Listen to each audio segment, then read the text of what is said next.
mga kabarangay. Kamusta ka mo? Ahas. Tanungin natin mga kabarangay si Monmon. Kasi noong una naming video mga kabarangay, ito lang kaliit oh. Ito. Ewan ko ba't ang super laki na? Mon, nung nabidyohan natin ito, ganito lang to kuwan laki eh. Ganyan lang. Oh, so mga ilang buwan na nakalipas? Siguro mga 3 to 5 months siguro. Ang nakalipas ang video natin. Pas na unang video natin. Oo. Tapos Ito na. siya ngayon. Mga kabarangay, ito si Kwan, si Monmon, anak ni Suma. Na nag-aalaga dito. Ito naman ang apo ni Suma. O ito mga kabarangay, oh. Lamig mga kabarangay, lamig. Pero ang bait niya mo, no? Ang bait, no? Friendly. Oo, friendly mga kabarangay. Nakakain na sila. Oo, nagadila-dila mga kabarangay. Ganyan na sila. Pero ang ganda ha. Maganda, malamig, malinis.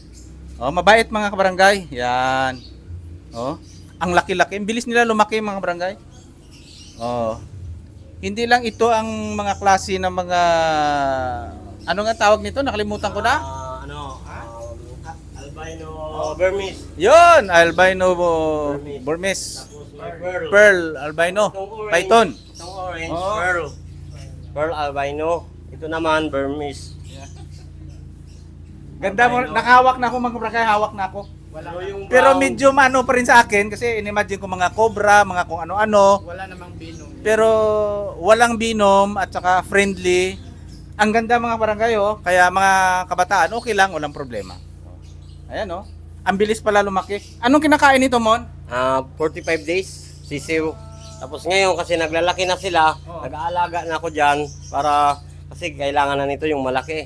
Malaki na. Oh, para sa paglaki nila. Kasi nagpapalit sila kada pagpalit ng Pumapalit ng balat? Ano? Oh, every 2 months daywa. Dali. Oh, kaya dapat malaki na ang papakain kanila. Kaya yung akong ano. So dito, Mon, sa ilang buwan na dito ito, wala pang isang taon no? Wala pa. Oh. So sari-sari na ang naka-experience dito, no? Mga anong klaseng lahi? Mga may Amerikano, may unsing Korean, may Australiano, may Negro, may Sari-sari. sari-sari. Hindi naman sila takot. Hindi naman ang iba. May mga hindi sanay. Talagang pag nagpapapicture sila takot at nagsisigaw. Pero pagkatapos nila, parang tagumpay sila, no? Experience. Oh, masaya sila. Kasi first time daw nila. Dahil sa kanila daw walang ganito. Dito lang daw sila nakapagpapicture. Kaya ganun. Okay, mga kabarangay, kung gusto niyo mag-enjoy ngayong Pasko, liit ito, unang video namin. Tapos ito na, bilis lumaki, oh. Ang ganda mga kabarangay, laruan, oh. Malamig. Di ba anak ni Suma? Ilang piraso lahat to, Mon? 5. Ay, bali 6. Yung green doon isa. So, bali 6 lahat. Bali 6. Oh, ganda, oh. Oh. Barangay, ganda, oh. Mga kabarangay, narito po ako ngayon sa Barangay Napaan dito sa LMJ Resort and ETV. Mayroon po silang zipline dito mga kabarangay. At the same time, yung kanilang sky bike, no? Yan. Nandyan po ang sky bike, zipline. At the same time mga kabarangay, pang pamilya dahil kasama mga kabarangay ang mini zoo, no? Yan, ang zipline, no? Yan, umpisa na, yun.